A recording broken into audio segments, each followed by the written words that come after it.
Alô galera, Vasco Análise aqui, Marcelo falando. Que bom aí que o Vasco não sofreu, né? Mais um golpe pelas costas, como a gente sofreu com o Ronaldinho Gaúcho lá atrás, né?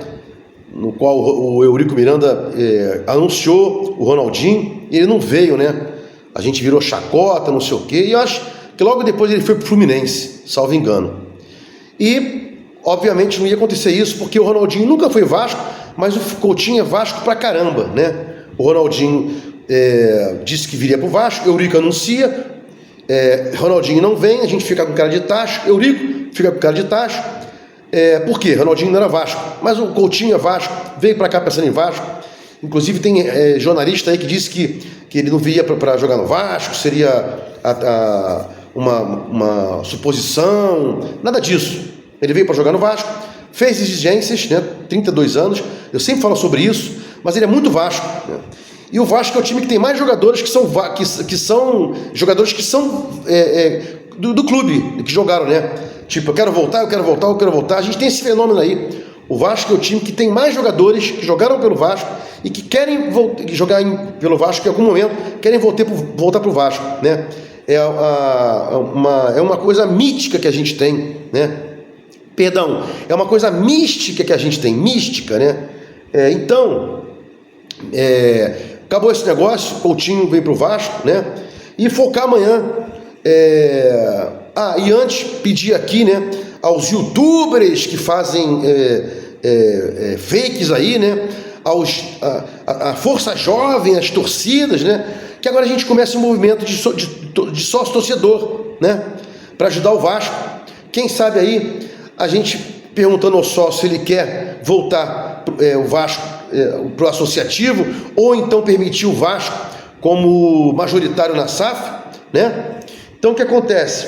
É muito importante que a gente entenda que o Vasco agora com o Coutinho é outro Vasco, não é mais aquele Vasco aí, né? Sem 777, com inseguranças, não. Pedrinho assumiu, bicou a 777, o povo entendeu que é uma empresa fraudulenta, inidônea, né?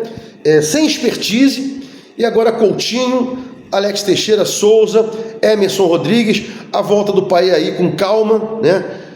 Para não estourar a musculatura. Daqui a pouco vem aí o Paulinho, depois o Jair. Esse ano é um ano de retomada do nosso clube do coração, né? Muitos vão dizer que não aguentavam mais o associativo, eu também não, mas o associativo é melhor do que qualquer outra coisa, né? Porque eu estava vendo a live agora do Careca Vascaíno, é um dos poucos que eu assisto e respeito, né? Porque não é só falar mal da 777 e depois puxar saco de canais que falem bem da 777. Então, Careca Vascaíno é um dos poucos canais que eu assisto aí, né? Estava lá dizendo isso, eu até tenho vídeo sobre isso lá atrás.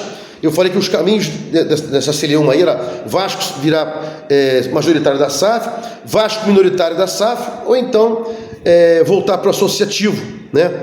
Então, seria ou Vasco majoritário na SAF, para ter um parceiro, né? E sendo majoritário seria mais do que um parceiro, não dono, né? Dono, que eu digo aqui, de mandar e desmandar. Então eu acho que o melhor caminho vai ser esse, tornar-se majoritário na Vasco SAF, para amealhar grana de um parceiro. Se for vascaíno, ligado ao Vasco, a história do Vasco, melhor ainda, para que a gente tenha um parceiro comercial aí, né? E o Vasco é uma máquina, ele vai ganhar dinheiro também, vai ter sua marca atrelada a um dos maiores clubes do mundo, né? O Vasco é indelével. E aí, vamos pensar, volta para o associativo, Vasco majoritário com um parceiro forte ligado ao Vasco, né? É isso aí que pode acontecer, mas sempre o Vasco, o seu torcedor, através daquele que ele nomeou, ou majoritariamente SAF ou associativo, para que não deixem outros mandarem no Vasco, né? Então, Coutinho, inicia-se aí uma situação da gente pensar, opa, Coutinho veio, o que vamos fazer com o Vasco agora? Segundo Edmundo, ele disse que a controladora da massa falida da 777, que hoje é uma massa falida, está propensa a fazer um acordo, né? 600 milhões, barganha para 500 milhões aí. O que eu acho é que nesse momento caminho é o Vasco mandar nele, ou através do associativo, pura e simplesmente, ou o Vasco SAF majoritariamente, do associativo. Eu até tenho vídeos sobre isso lá atrás, né? Assim que a 777 perdeu o controle acionário, eu já comecei a imaginar essas coisas. E não é porque eu sou melhor que os outros, não, ao contrário. Todos pensaram junto comigo ou até na minha frente, né? Eu tenho os meus vídeos aqui, estou dizendo que eu soltei. Muitos soltaram antes, muitos soltaram concomitantemente, porque é assim que o cara que ama o Vasco pensa, né? A gente tem uma situação de superar. Como é que se supera? Trazendo para o associativo de novo, ou para o Vasco, ou para o associativo majoritário na Vasco SAF. O que não pode ter é uma galera mandando e desmandando o Vasco, longe, sem cobrança, né? Sem a gente poder exigir desses caras uma coisa melhor. Então isso não pode acontecer. O que tem que acontecer agora é desse caminho para frente, né? Vou soltar mais vídeos sobre isso, querendo aí uma associação em massa, para que mostre ao próprio associativo, né, aos sócios torcedores, o torcedor que votou para transformar o futebol do Vasco em SAF, que a gente tem força com o associativo, ou então, caso ele não queira, pelo menos majoritário na SAF. Isso é importantíssimo, né? E, dito isso aí, Felipe Coutinho já é do Vasco, está registrado no BID, só pode jogar 17 e 18, né? Já falei agora da questão do Vasco ser dono dele mesmo. Vamos dar uma pinceladinha amanhã nas escalações, né? Provavelmente Léo Jardim, o nosso herói, né? Nosso herói nacional. Paulo Henrique, que vem crescendo aí, né? Podia não ir ao mesmo tempo que o Piton, tinha que ter um concatenado, vai um, depois vai outro, né?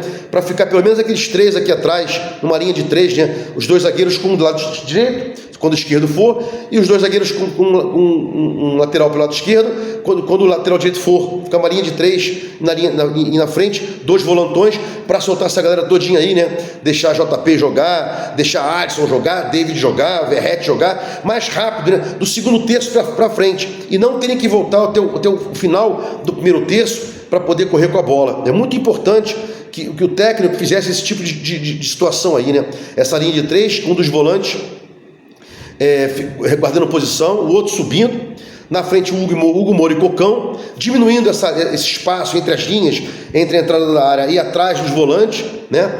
E para que a gente pudesse aí soltar o Adson, como eu falei, David e tal. E temos agora o novo contratado aí, Emerson Rodrigues. Emerson Nogueira é o cara que toca violão, sempre erro, eu sempre falo errado. Então, Emerson Rodrigues seria profundidade, Adson mais por dentro, o David profundidade, queria um cara mais por dentro, que poderia ser o Coutinho, poderia ser o Payet, poderia ser o Estrela, né? Pode até ser o JP. O JP pode jogar também mais adiantado, né?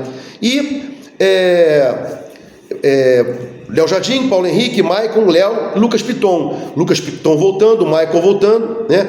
O Léo é mantido, mesmo fazendo cagadas em cima de cagadas. Aquele gol que a gente levou no jogo último agora, que a gente levou, deu branco agora, quando eu fico com raiva, no último jogo, por causa do Léo Pelé, aquela bola para bicar, né? Ele fez gracinha contra o Inter, né? Deixou a bola passar para as pernas dele. Era o momento de tirar e botar o Lincoln, por que não? O Lincoln joga pela esquerda. O Maicon não joga pela esquerda, mas o Lincoln joga pela esquerda. Então podia botar Maicon e Léo. O Maicon falha demais, mas o Léo é irritantemente irritante, né? Hugo Moura e Matheus Carvalho estão se segurando ali. E JP fazendo esse link, subindo e voltando, né? Esse link entre o ataque e os volantes. E Adson, David e Verratti. Eu acho que isso aí é o melhor caminho para o Vasco, né?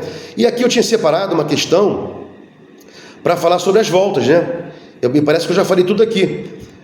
Volta o Maicon, volta o Piton, volta o Hugo Moura e o David, né? E agora aí a gente tem um zagueirinho aí, garoto da base, que pode entrar.